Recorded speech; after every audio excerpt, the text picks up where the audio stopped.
1 அதுக்கு பிறகு 2019 3.9 4 விழுக்காடு, 2021 6.58 கிட்டத்தட்ட மொத்தமா 7 விழுக்காடு, இந்த முறை 8.2 விழுக்காடு. இது ஒரு ப்ராக்ரசிவா நாம் தமிழர் கட்சி வளர்ந்து கொண்டிருக்கிறது.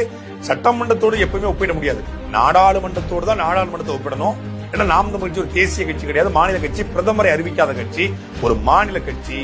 புதிய சின்னம் கிடைத்து புதிய சின்னத்தை வைத்துக் கொண்டு தேர்தலில் பணம் செலவைக்க கூட பணம் பொருளாதாரம் இல்லாம வேட்பாளர்கள் சரிபாதி ஆணையம் பண்ணி நிப்பாட்டி குறைந்த நாட்கள்ல பெரிய ஊடக வலிமை இல்லாம யூடியூப் இருக்கக்கூடிய காணொலிகளை யூடியூப்பை மட்டுமே நம்பி சமூக வலைதளத்தை மட்டுமே நம்பி ஒரு களத்துல நின்று நாம் அப்ப நாம் தமிழ் வாக்காளர்கள் யாரும் வேற கட்சி ஓட்டு நாம் தமிழ் வாக்காளர்களை நாம் தமிழ் கட்சி இலக்கல.